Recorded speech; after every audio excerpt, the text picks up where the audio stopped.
हरे कृष्णा। आप सभी वैष्णव भक्तों के चरणों में दंडवत प्रणाम। तो आज हम बात करेंगे माया की मार अध्याय 2 शास्त्रों से उदाहरण। तो शास्त्रों से हमें उदाहरण मिलेगा कि माया किस किस प्रकार से मारती है और किस किस को मारा है। हमें ध्यान रखना चाहिए। शास्त्रों में जो उदाहरण हैं वो किनका किनका पतन हुआ, जब इतने बड़े बड़े ऋषि मुनि सन्यासियों का भी पतन हुआ। तो चलते हैं हमारे परम पूज्य गुरु महाराज श्रीला क्रतुदास अधिकारी जी महाराज के माध्यम से लिखी हुई पुस्तक माया की मार में हम अध्याय 2 की ओर हैं और इसका नाम है शास्त्रों से उदाहरण, कि माया किस किस को मारा शास्त्रों में ही उदाहरण है। तो सौबरी मुनि आता है। नंबर 1 है सौबरी मुनि। सौबरी मुनि माया की मार का सामना उन सभी व्यक्तियों को करना पड़ता है जो वैष्णव अपराध करते हैं।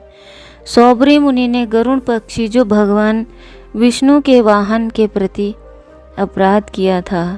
गरुड़ पक्षी का आहार ही मछली है, परंतु सौबरी मुनि गरुड़ पक्षी को सावधान करते हैं कि अगर फिर से उस जल में मछली पकड़ने आए तो अच्छा नहीं होगा।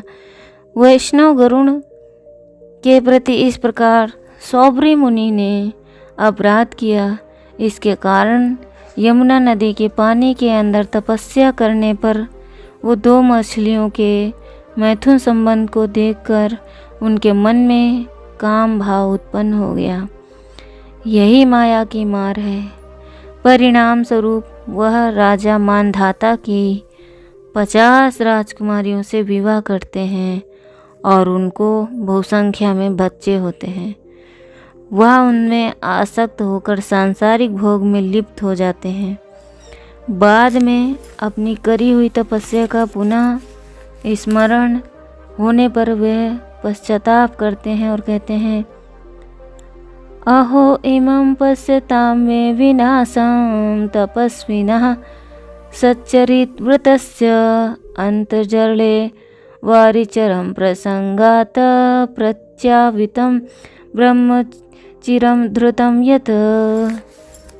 तो श्रीमद् भागवतम के 9वें स्कंद के 6ठे अध्याय के 50वें श्लोक में है, कहते ओह गहन जल के भीतर तपस्या करने पर तथा साधु पुरुषों द्वारा अभ्यास किए जाने वाले सारे विधि विधानों का पालन करते हुए भी मैंने मात्र मछली के मैथुन सानिध्य के कारण अपनी दीर्घकालीन तपस्या का फल गंवा दिया। इस पतन को देखकर हर एक को इससे सीख लेनी चाहिए। सौबरी मुनि यह सोचकर जल के अंदर तपस्या कर रहे थे कि जल के बाहर माया का बहुत प्रभाव है, परंतु जल के अंदर भी माया रहती है। सिर्फ मछली का मैथुन देखकर सौबरी मुनि के मन में विचार आया कि अगर मछली होकर मैथुन में इतना आनंद भोग है तो मनुष्य होकर मुझे कितना आनंद मिलेगा। यही सोचकर उन्होंने तपस्या त्याग दी और इस तरह माया की मार का शिकार हुए। परंतु बाद में भगवान की ही कृपा से उनको ज्ञान प्राप्त हो गया कि मछली के संभोग दृश्य की संगति के कारण ही उनकी तपस्या भंग हुई है। प्रत्येक व्यक्ति को इस पतन को देखना चाहिए कि इसे शिक्षा लेनी चाहिए।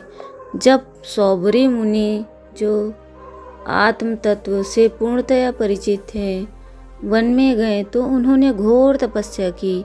इस प्रकार मृत्यु के समय अग्नि में जल डालकर उन्होंने अंततः स्वयं को भगवान के परम व्यक्तित्व की सेवा में लगा दिया। विश्वनाथ चक्रवर्ती ठाकुर ने टिप्पणी की है कि सौबरी मुनि वैष्णव अपराध के कारण अपनी तपस्या से गिर गए थे।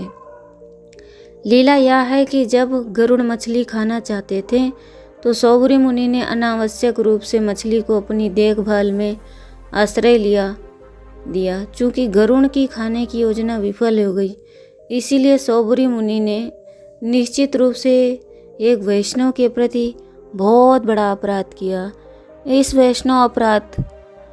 एक वैष्णव के चरण कमलों के प्रति अपराध के कारण सौबरी मुनि रहस्यवादी तपस्या के अपने उच्च पद से गिर गए। इसलिए किसी को वैष्णव की गतिविधियों में बाधा नहीं डालनी चाहिए।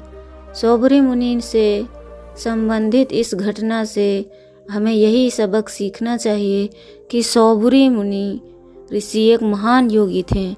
योगिक पूर्णता 8 भौतिक ऐश्वर्य उपलब्ध कराती है।